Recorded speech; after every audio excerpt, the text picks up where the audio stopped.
Nigeria's Goodluck Jonathan faces a stiff re-election challenge. We'll have a live update from Abuja. A closer look at why health investments in Africa have gone down. And a pop idol goes off in his own direction. Africa 54 starts right now. Good evening, I'm Vincent McCory. This is Africa 54.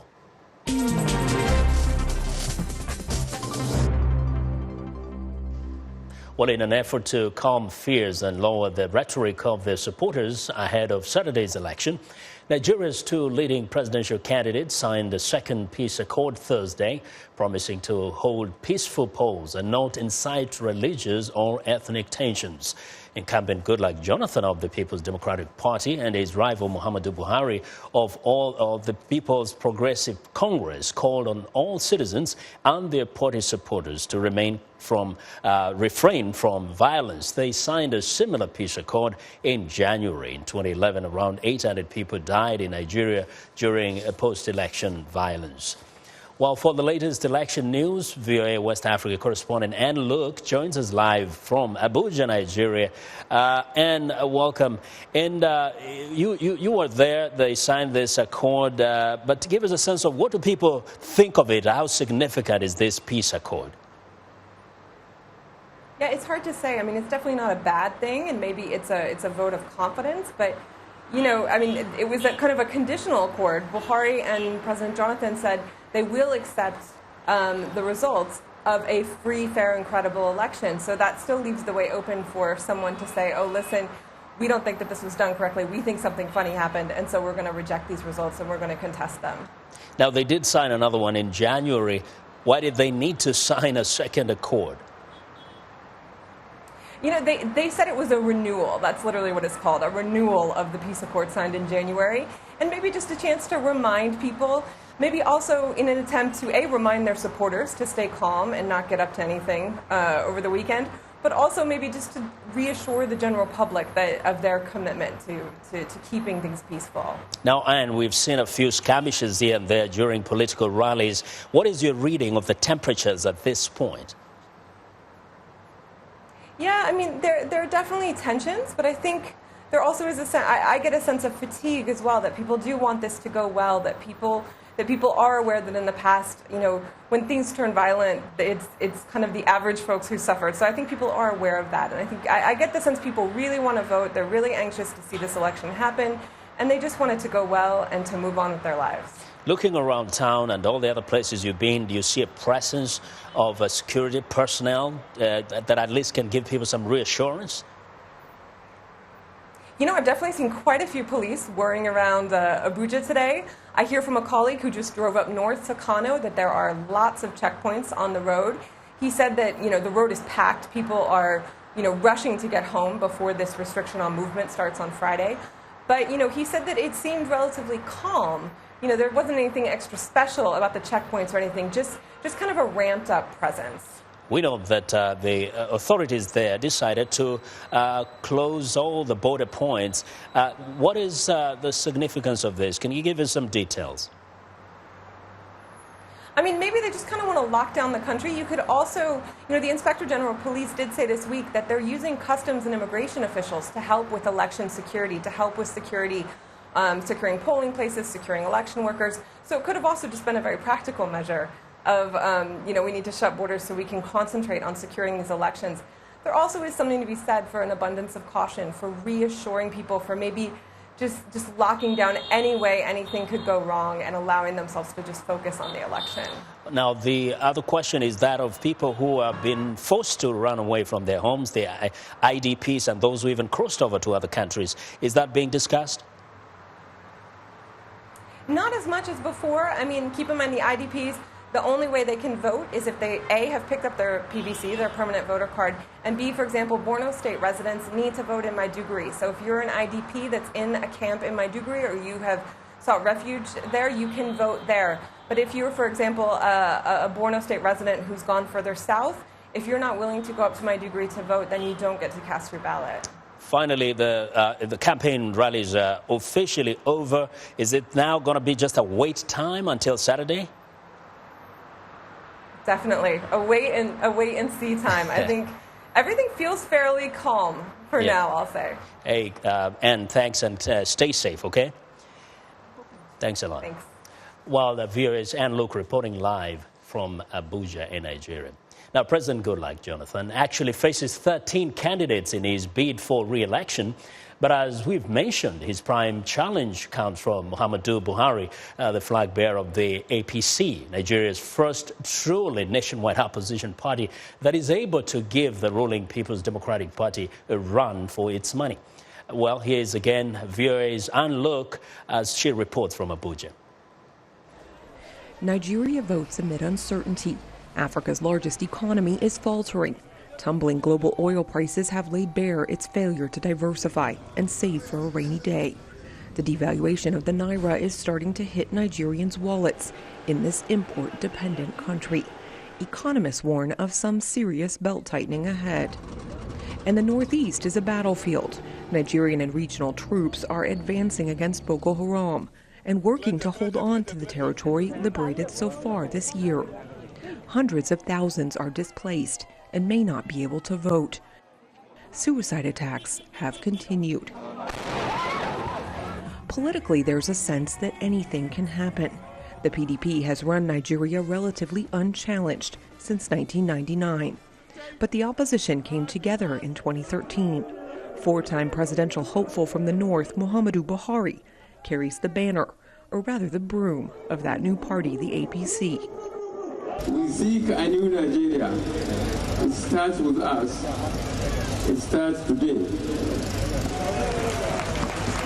Insecurity, corruption, and economic collapse have brought the nation low. The APC has cast this election as a referendum on 16 years of PDP rule, a message that is resonating. People are suffering. There is suffering in Nigeria. Great suffering in Nigeria. No good road, no hospital, no stable lights, no drinking water, no transportation, nothing. Nothing in Nigeria is moving, nothing. The PDP has played up its achievements while pointing to Mr. Buhari's age, 72, and his past as a military ruler in the 1980s. Are you going back to the old days? No! Are you moving forward? Yeah! Nigeria must move forward. Yeah! Nigeria is for the youth. Yeah! Nigeria is not for old people like us. Yeah! The youth must redefine this country. 70% of Nigerians are under 30. Unemployment is high, and both candidates have pledged to create millions of jobs if elected. Mr. Jonathan's first term saw several high-level corruption scandals. The Boko Haram insurgency intensified dramatically on his watch. Still, analysts say this vote is too close to call. The Electoral Commission is rolling out biometric voter verification to try to preempt fraud. Security agencies are on high alert, and movement is restricted starting Friday. Ann Look, VOA News, Abuja. Well, joining us now on the phone with more perspective on the Buhari campaign is VOA correspondent Ibrahim Ahmed. Ibrahim, you have been spending the day with the Buhari campaign. First, tell us about the press conference that ended not a long time ago. Well, the presidential candidate of the APC, General Muhammadu Buhari, had his last press conference today, and where his aides were hoping that his next one will be as the president-elect of Nigeria. What he basically was talking about were the reasons why he thinks that the APC is going to beat the PDP during the elections. He talked about the insecurity in the country, he talked about the economy, and many other things. But principally, he was trying to kind of like rouse up the support base so that people will come out and vote on Saturday. Has he made any responses to, for example, the charges by President Goodluck that he's too old, 72 years old, and that he was a military ruler who did a few things that some people, when they remember, don't think they want a repeat of that? Well, the PDP has been putting that out, but the APC was quick to point out that there are many places in the world where you have rulers older than Muhammadu Buhari in power. and who have done a lot for their countries, and they believe that Buhari is going to be able to do good things for Nigeria. They cite his record fighting corruption. They cite his the many positions he took while in government, the president, a governor, oil minister, and he is still like one of the most humble and penniless, so to speak, of the former president in Nigeria. Very quickly, Buhari in the past was seen as appealing to people just in the north of Nigeria. What do you make of his appeal now in the southern states? Well, there is a lot of appeal for the APC in the southwestern part of Nigeria. That's where many people are thinking or are believing that this election is going to be won or lost in the southwest, the Yoruba region. Most of whom, except for 2 states, are APC right now, and from where the APC vice presidential candidate, Professor Yemi Osinbajo, is from. They believe that this time around, Buhari has a lot of appeal. He was able to do away with that religious or extremism tag that was put on him by the PDP during the last election. Ibrahim, we do appreciate the information very much. VOA's Ibrahim Ahmed reporting from Abuja.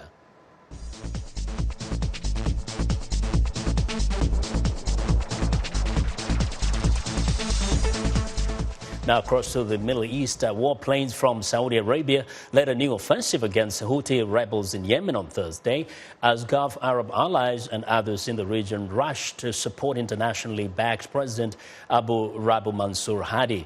Jordan, Egypt and Sudan confirmed their forces were taking part in the operation. The Saudi-owned Al Arabiya network says Saudi Arabia is committing 150,000 troops and 100 warplanes to the battle. We offer our thanks and appreciation for the support from our brothers in Gulf countries and Egypt. And we say, even if it came late, it came at the right time and place. Images of some of the destruction and casualties from the bombings began coming in early Thursday, hours after the assault began the previous day. The Saudi ambassador to the U.S. said late Wednesday, allowing Yemen to fail is not an option. We have a situation where you have a militia group that is now in control or can be in control of ballistic missiles, of heavy weapons, and of an air force. I do not recall in my reading of history of any militia that had an air force or had control over an air force. So this is a very dangerous situation, and we must do everything we can to protect the people of Yemen and to protect the legitimate government of Yemen. The rebels took control of an air base in southern Yemen on Wednesday and later bombed the presidential complex in the nearby city of Aden. Officials said Mr. Hadi had fled the site and his whereabouts have not been publicly announced Thursday.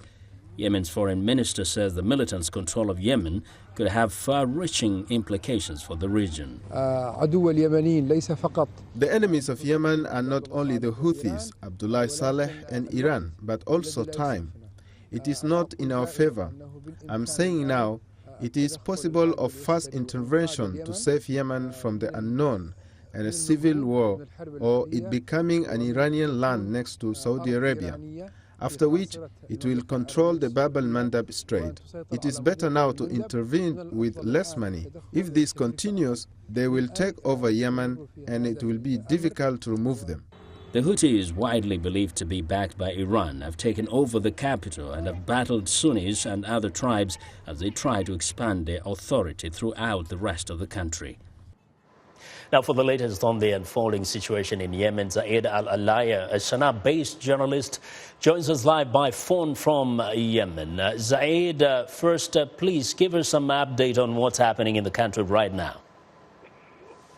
Until like 2 hours ago, the shelling was still heard, but from local sources in different areas like Sa'da, the stronghold where the Houthi leader is living, Hajjah and other parts, were still being attacked by Saudi and its alliance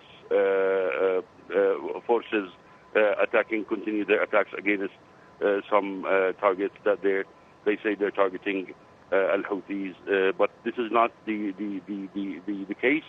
In the today early hours in the morning, the attacks resulted in more than 35 civilians killed, including children and women in the Shilling.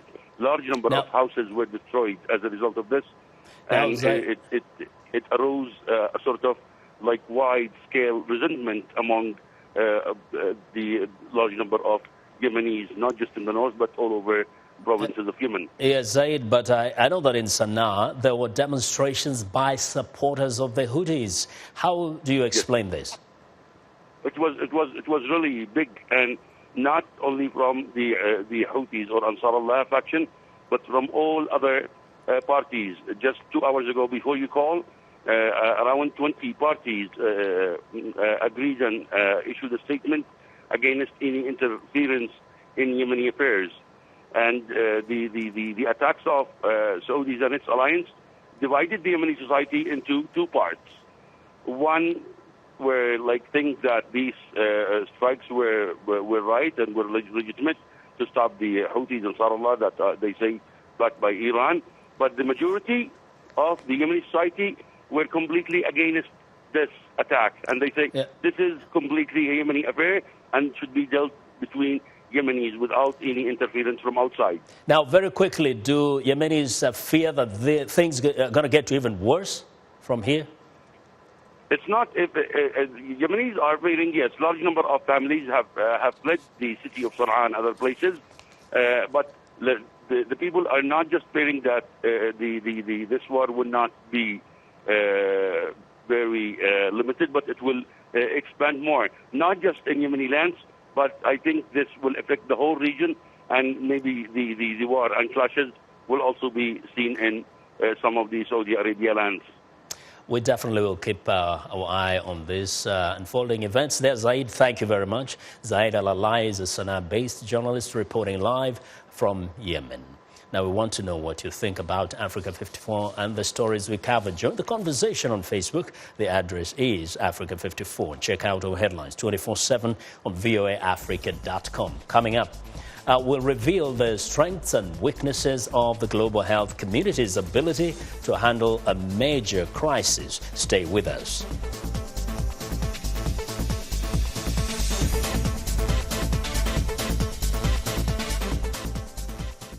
A historic presidential campaign in Nigeria winds down, and Voice of America is there. Join host Shaka Sali and VOA's Straight Talk Africa this Saturday for special day of coverage of Nigeria's historic elections. You'll get on-the-ground reports from VOA journalists in Nigeria, in-depth discussion and expert analysis of the most important election issues. Straight Talk Africa's special Nigeria Decides election coverage, a commitment to Africa from Voice of America.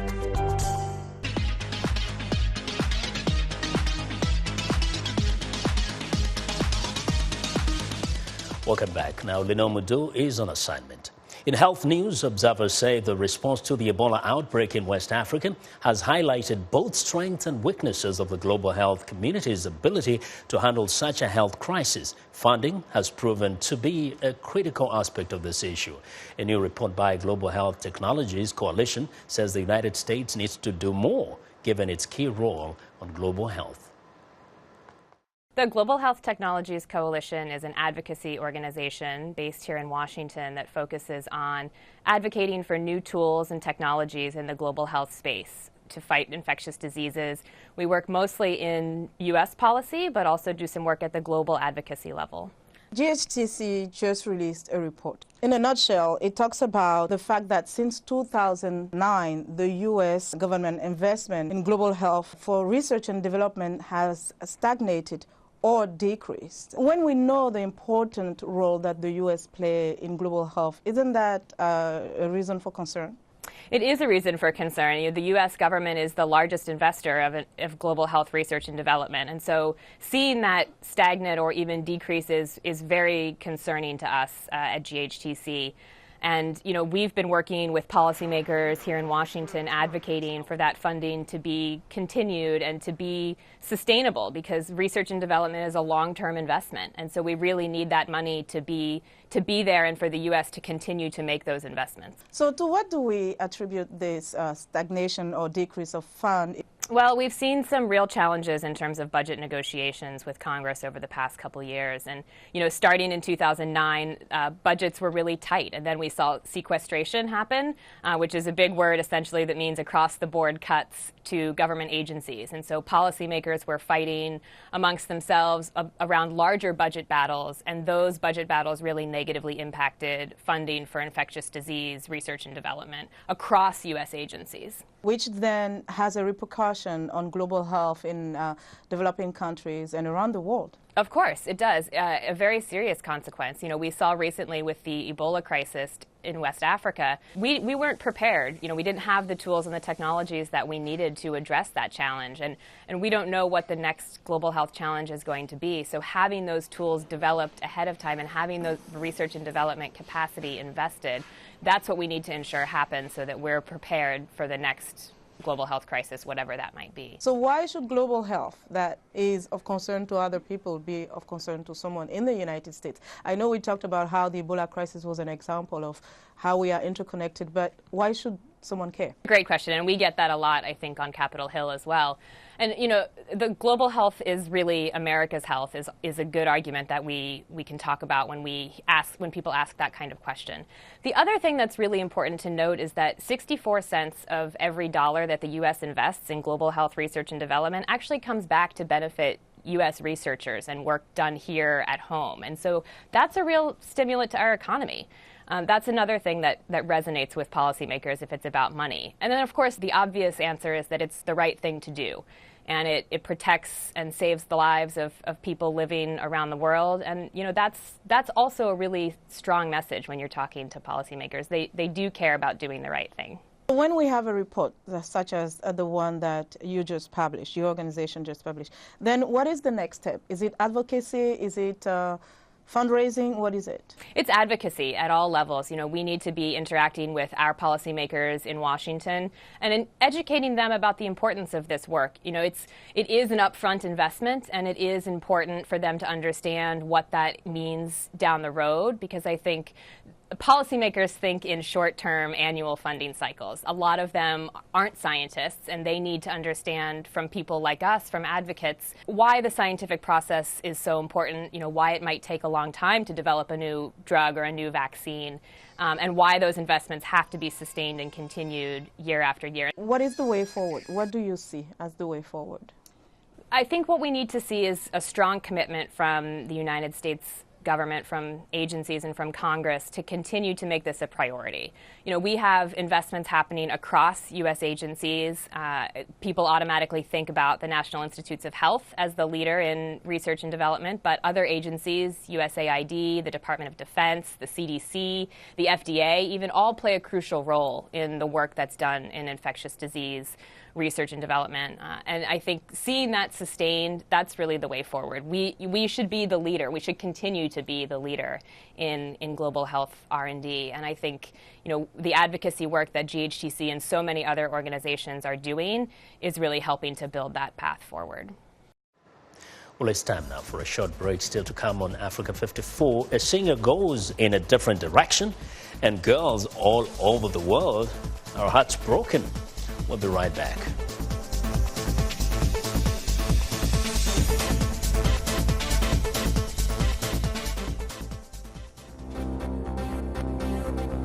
If you've just joined us, I'm Mariama Diallo, and here is a quick recap of today's headlines.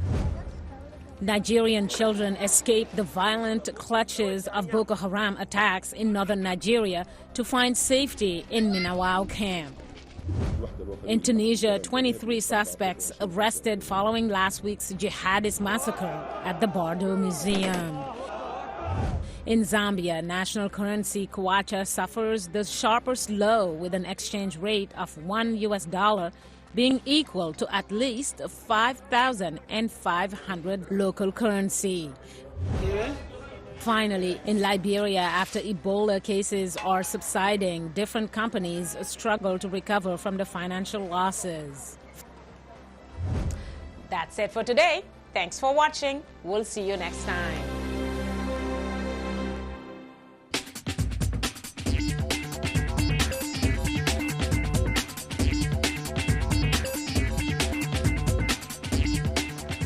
Welcome back to Africa 54. Here's what's trending. Well, it's the end of an era for one of the most successful pop groups in history. Zayn Malik announced his departure from the super popular British boy band One Direction on the group's Facebook page Wednesday. The move follows unwanted publicity that the singer may have strayed after he was spotted recently holding hands in a club in Thailand with a woman who was not his fiancée. Malik says he just wants to be a normal 22-year-old who is able to relax and have some private time out of the spotlight. Of course, fans around the world are devastated, but all is not lost. One Direction will continue to record and tour as a four-member group. Well, now, next up, so hot right now, where Zoolander stars Ben Stiller and Owen Wilson have collaborated with Italian label Valentino for the second time this month, posing for a unique fashion shoot in front of the Eiffel Tower in Paris. This fabulousness took place just weeks after they stormed the catwalk at the brand's Paris Fashion Week show. The print campaign is believed to have been shot around the same time, as the catwalk show. Ben admitted that he was shocked to see how excited fans were after the pair made their appearance on the Valentino runway. Well, and finally, a big shake-up at the BBC leaves one of its biggest stars out in the cold. The Beeb announced that Top Gear host Jeremy Clarkson's contract will not be renewed after an unprovoked physical attack on a Top Gear producer. The fracas took place in a Yorkshire hotel. The cause, according to reports, the face-off was said to have occurred because no hot food was provided following a day's filming. Clarkson reported himself to his bosses, leading to a suspension earlier this month. The decision caused an outpouring of support from Top Gear fans, with more than 1 million people signing in an online petition to reinstate him. And that is what is trending today. Well, that's our show for today. Be sure to watch Africa 54 on our website at voaafrica.com. For more news, tune in to VOA's evening radio show Africa News Tonight at 1800 UTC and in the mornings today. Break Africa between 0300 and 0600 UTC, Monday through Friday. Thanks a lot for watching. From all of us in Washington, have a good night.